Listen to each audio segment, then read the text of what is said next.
If you want to practice all of the new PTE questions using artificial intelligence on an online portal that has a similar marking to your real PTE exam, head over to masterpte.com.au to create a free account. Here, you can practice all 4 sections separately and receive instant feedback for all of your speaking, writing, reading, and listening. You can also view and compare your answers with others who have already succeeded in achieving a high score. Download 9090 Band's template for speaking, writing, and listening. Take mock test, receive instant result, overall feedback, and in-depth analysis which helps you pinpoint exactly where you lose points. masterpte.com.au, the best PTE practice software in the world. The city of Rome is very special. The city grew in a fairly ad hoc way, as I mentioned. It wasn't planned all at once. It just grew up over time, beginning in the 8th century BC. Now this is interesting because what we know about the Romans is when they were left to own devices and they could build the city from scratch, they didn't let it grow in an ad hoc way. They structure it in a very methodical way. That was basically based on military strategy and military planning. The Romans couldn't have conquered the world without obviously having a masterful military enterprise, and everywhere they went on their various military campaigns, they would build camps, and those camps were always laid out in a very geometric plan along a grid, usually square or rectangular. So, when we begin to see the Romans building their ideal Roman city, they turn to that so-called castrum or military camp design.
Now, as we all know, it has long been the habit in many countries that teachers give homework to school children of all ages.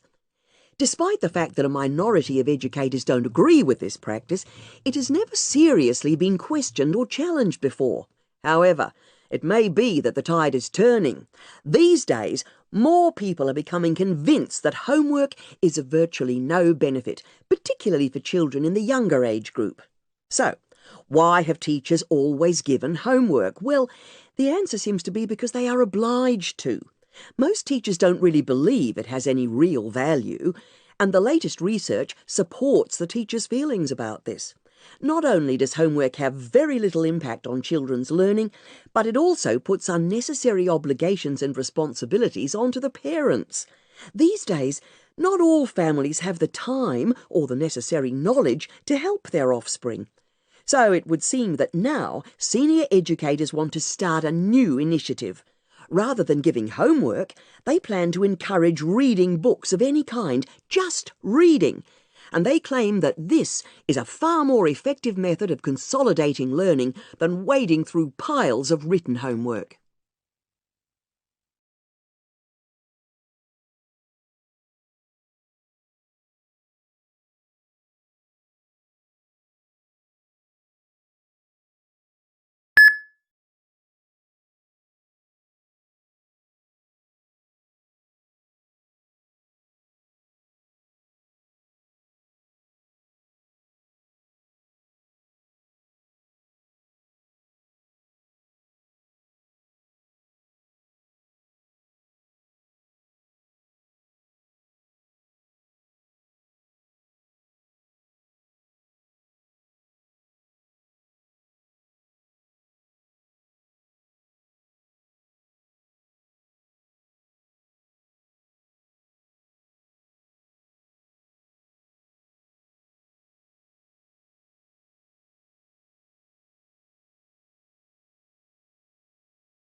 Semantic noise in communication is a type of disturbance in the transmission of a message, that could interfere with the interpretation of the message due to ambiguity in words, sentences or symbols used in the transmission of the message.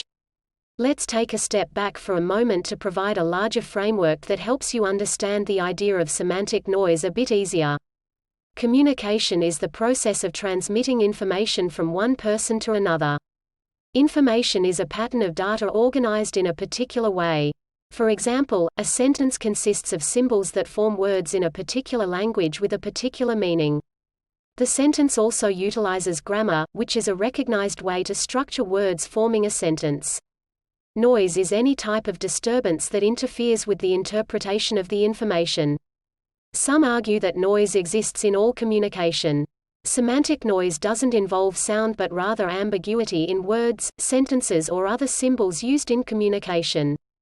The ambiguity is caused because everybody sees a different meaning in the same words, phrases or sentences. The differences in interpretation can be quite small, even undetectable, in regular communication between people from the same culture, age, education and experience, or drastically different because of such things as culture, age or experience.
Okay, to help you with your research, I just wanted to give you some tips today on using focus groups.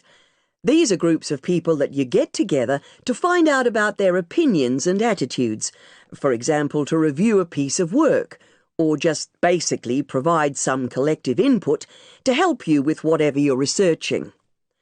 First of all, how large should a focus group be? Well, I would say that an ideal number of participants is around 6 or 7. If it's any bigger, what quite often happens is they break into side conversations and the focus is lost.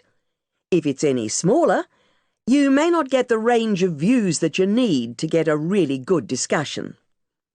Secondly, it's important that you have a moderator for the group who's able to facilitate and guide the discussions.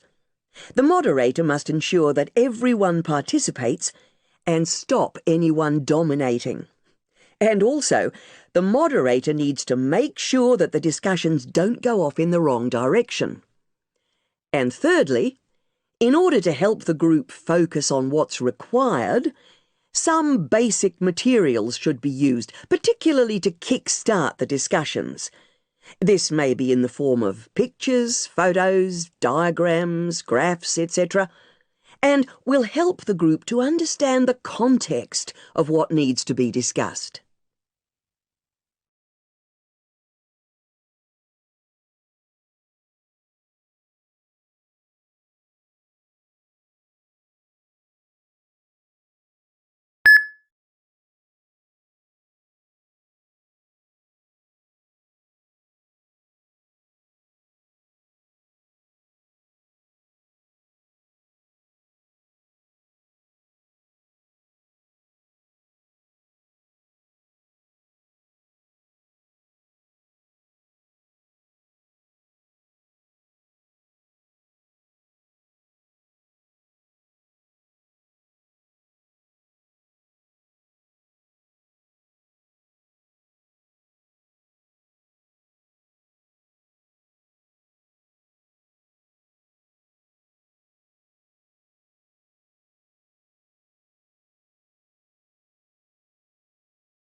Crops can affect climate in two ways.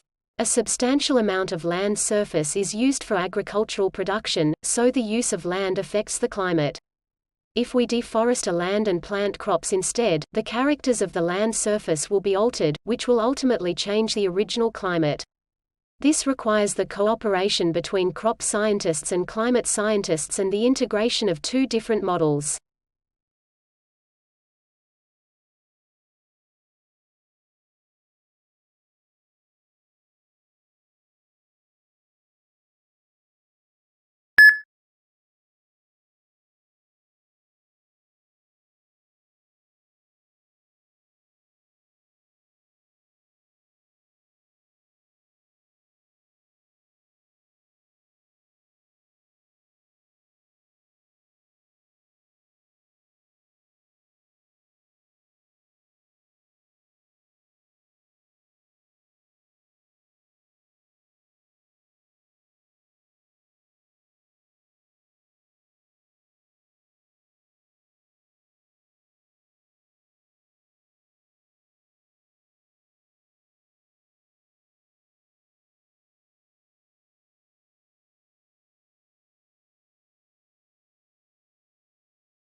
Now, as urban planners, what we really need to start considering is the amount of space allocated for residential areas within a city or town. And when I say space, I'm talking about space within a dwelling or home, rather than the actual size of residential areas.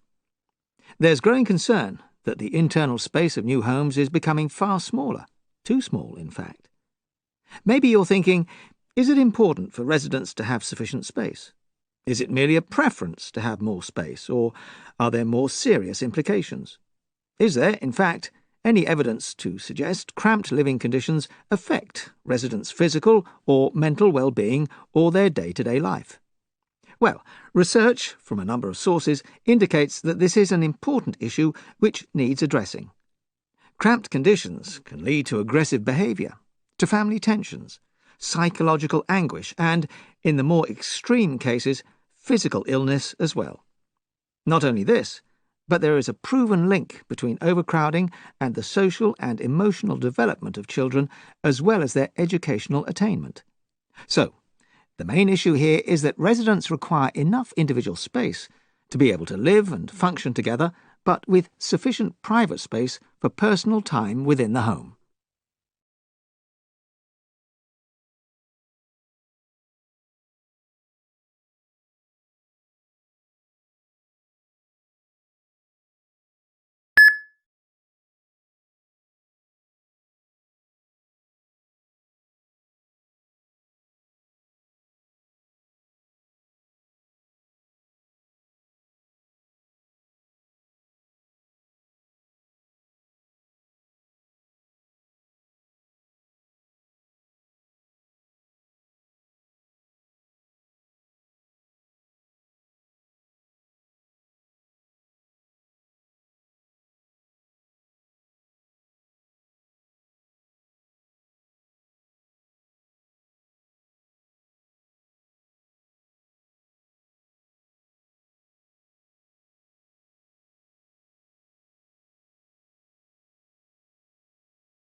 One of the keys to Apple is Apple's an incredibly collaborative company.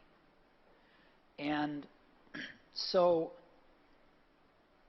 you know how many committees we have at Apple? No.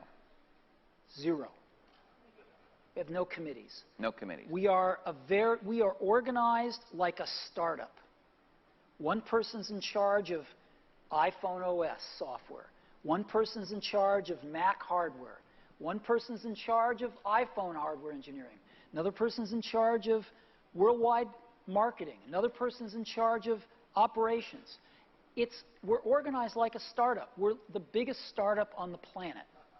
And we all meet for 3 hours once a week, and we talk about everything we're doing, the whole business. And there's tremendous teamwork at the top of the company, which filters down to tremendous teamwork throughout the company. And teamwork is dependent on trusting the other folks to come through with their part without watching them all the time, but trusting that they're going to come through with their parts.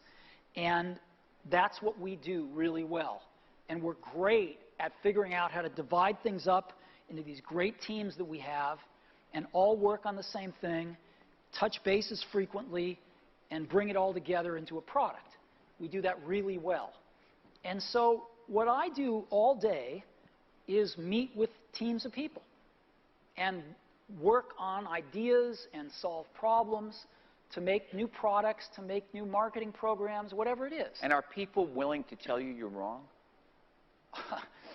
Yeah. I mean, other than snarky journalists. I mean, people that work for you. Oh, yeah. No, we have wonderful arguments. And do you win them all? Or? Oh, no, I wish I did. Oh, see, you can't. If you want to hire great people and have them stay working for you, you have to let them make a lot of decisions, and you have to be run by ideas, not hierarchy. The best ideas have to win. So, otherwise, good people don't stay. But you must be more than a facilitator who runs meetings. You obviously contribute your own ideas. I contribute ideas, sure. Well, why would I be there if I didn't?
There are four fundamental forces at work in the universe.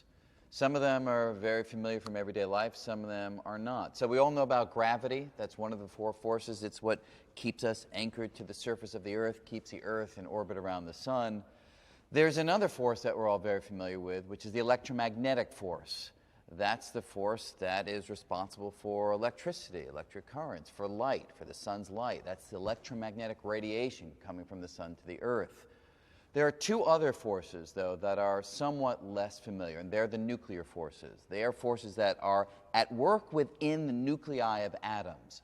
One of those forces is called the strong nuclear force. That really is a force that binds protons to protons, binds the quarks inside of the protons and neutrons, keeping them from flying out.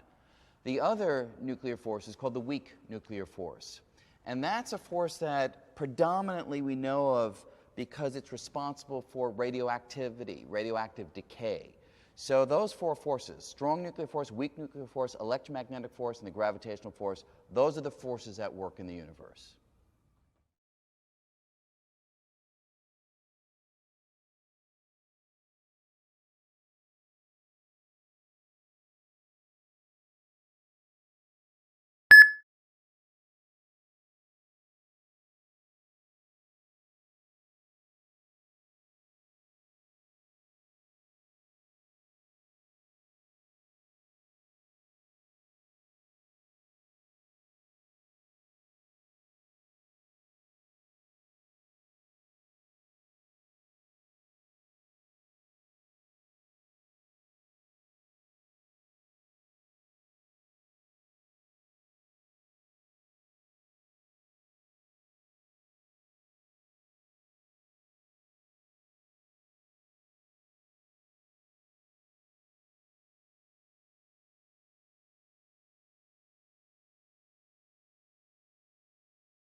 A dimension of space is basically an independent direction in which, in principle, you could move, you could walk. So when we talk about left-right, you can freely move left-right.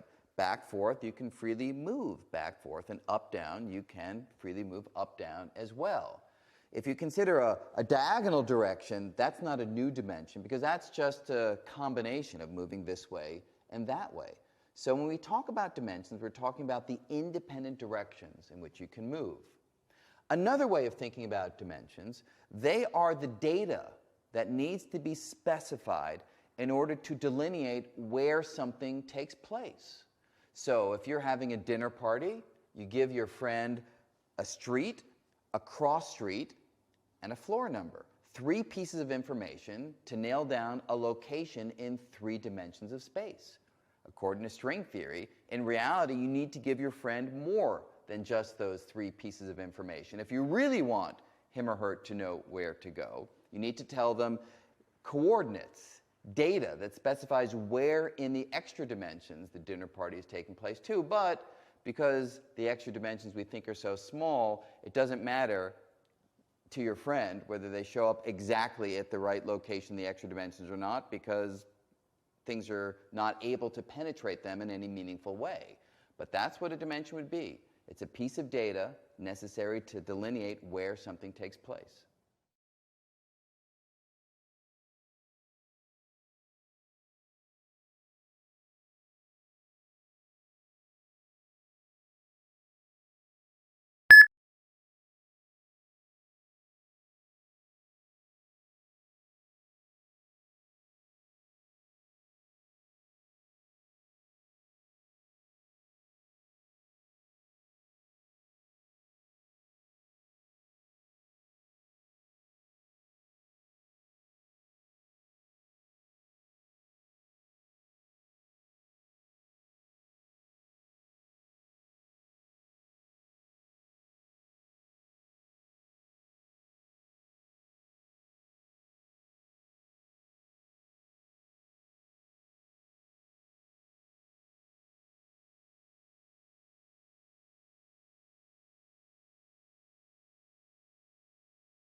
At the top, you would have a king.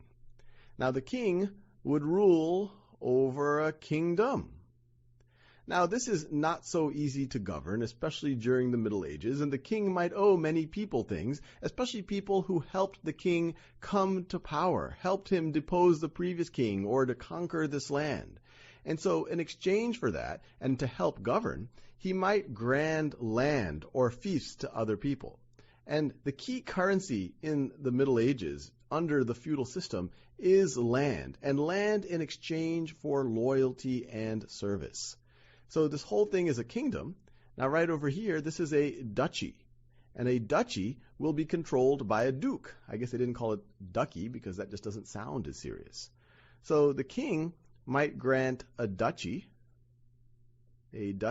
to a duke, and in exchange, the duke would provide loyalty, pledge their fealty. If the kingdom is threatened, the duke will fight alongside the king, would provide their own troops. If the king wants to go conquer other territories, same thing, and also provide the king with taxes, which might be in the form of coinage, depending on what time and region we are in the Middle Ages, or it might be in the form of a percentage of the agricultural production from this duchy.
If you want to practice all of the new PTE questions using artificial intelligence on an online portal that has a similar marking to your real PTE exam, head over to masterpte.com.au to create a free account.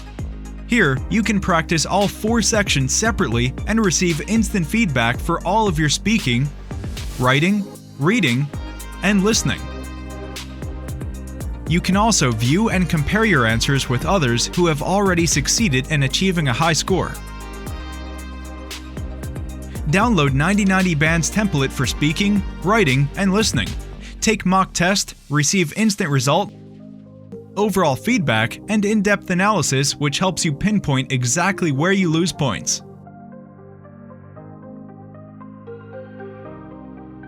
Masterpte.com.au, the best PTE practice software in the world.